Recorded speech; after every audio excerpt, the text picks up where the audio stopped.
le silence. Avant la tempête.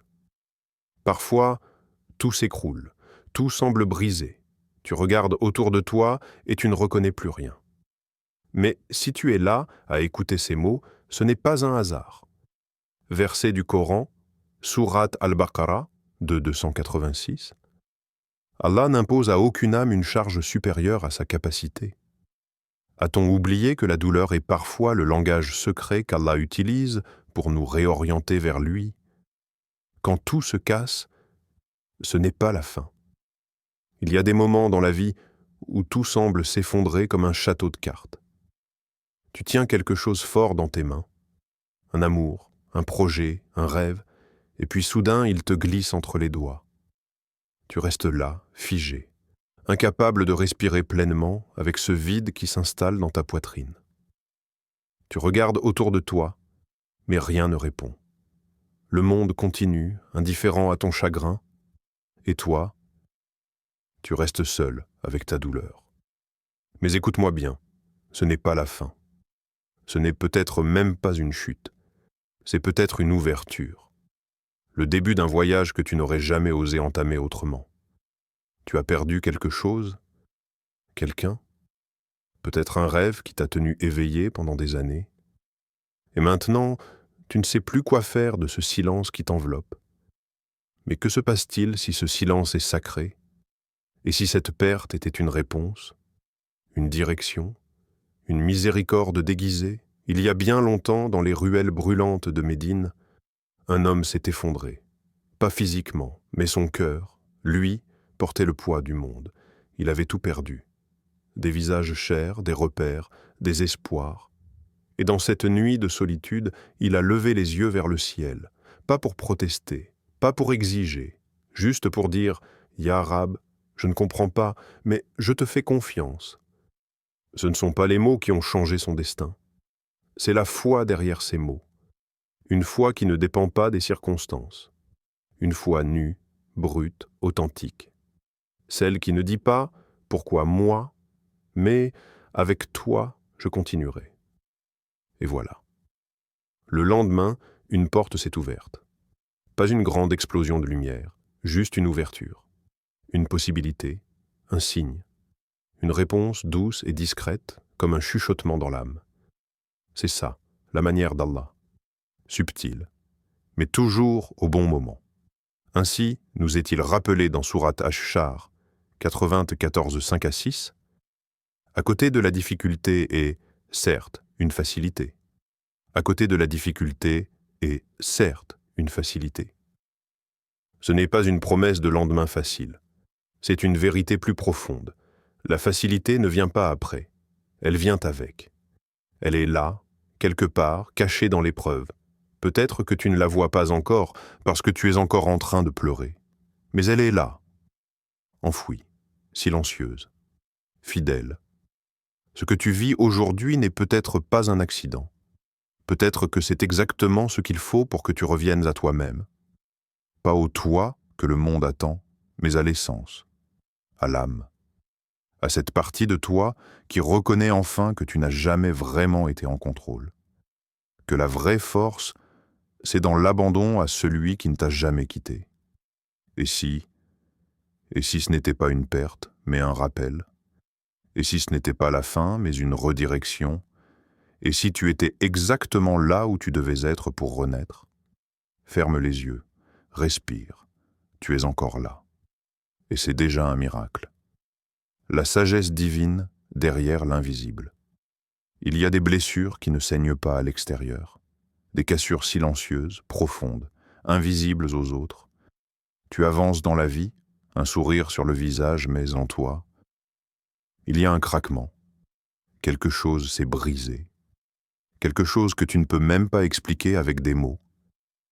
Mais si tu regardes bien, pas avec tes yeux, mais avec ton cœur, tu verras peut-être qu'au lieu de s'effondrer, ton monde s'est simplement réorienté.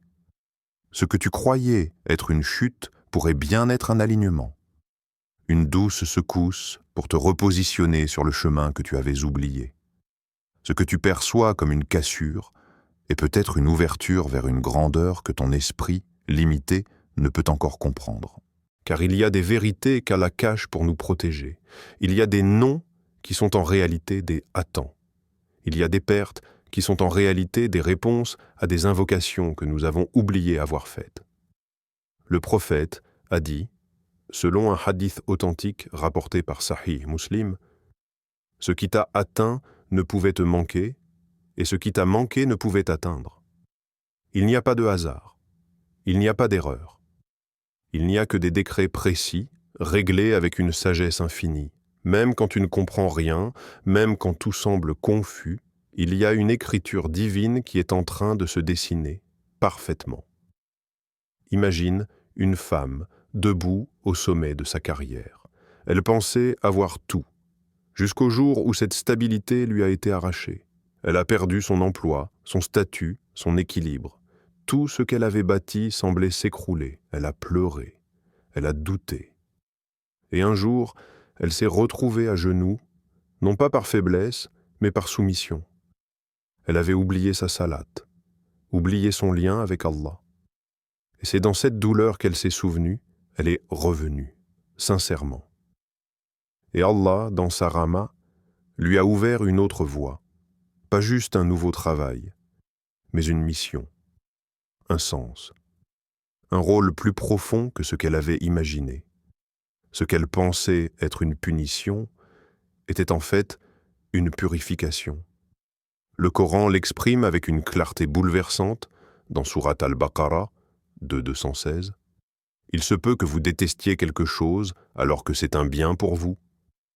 Combien de fois avons-nous pleuré pour une porte fermée sans savoir qu'elle nous sauvait d'un mal ? Combien de fois avons-nous été frustrés d'un délai sans comprendre qu'il nous épargnait d'une chute plus grande ? Il se peut que tu détestes ce qu'il t'arrive, mais ce que tu ressens n'est pas toujours ce qui est réel. Allah sait. Toi, tu ne sais pas. Et si cette cassure que tu ressens aujourd'hui était une miséricorde déguisée ? Et si, derrière cette douleur, il y avait une main tendre qui t'orientait doucement vers quelque chose de plus vaste, de plus vrai, de plus aligné avec ton âme ? Ne te presse pas à juger ce qui t'arrive. Prends le temps d'écouter, de ressentir, de te reconnecter. Car parfois, la sagesse d'Allah n'est pas dans ce qu'il donne, mais dans ce qu'il reprend.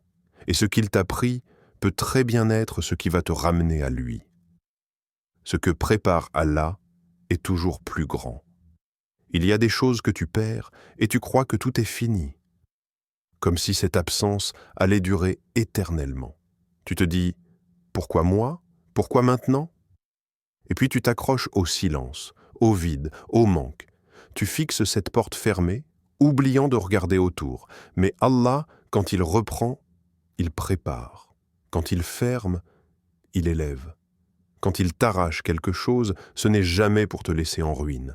Il te taille, comme on taille une branche malade pour que l'arbre pousse plus fort. Tu pleures la branche, mais lui, il voit la forêt. Toi, tu regardes l'instant, lui, il trace l'éternité. Il peut te retirer ce qui t'obsédait, ce que tu pensais indispensable. Mais ce qu'il te rend en retour, c'est bien plus qu'un remplacement. C'est une élévation, une transformation. Une renaissance. Regarde Youssouf alayhi salam. Un enfant abandonné, trahi par ses propres frères, jeté dans un puits, l'obscurité, l'eau froide, la solitude, puis vendu comme esclave, puis accusé à tort, puis enfermé. Des années de silence. Et pourtant, c'est dans cette obscurité qu'Allah a préparé sa lumière. Ce n'est pas malgré la douleur que Youssouf est devenu un homme de lumière. C'est grâce à elle. Chaque étape, chaque épreuve, chaque injustice l'a façonné, l'a poli. Il n'était pas détruit, il était affiné. Et quand le moment est venu, Allah l'a élevé. Pas juste socialement, mais spirituellement. Il n'était pas seulement un ministre. Il était proche de son Seigneur, digne de porter la sagesse, la patience et la lumière.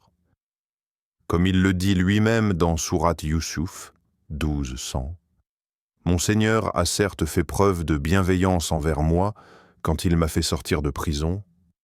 Regarde bien ces mots. Il ne parle pas d'injustice. Il ne crie pas vengeance.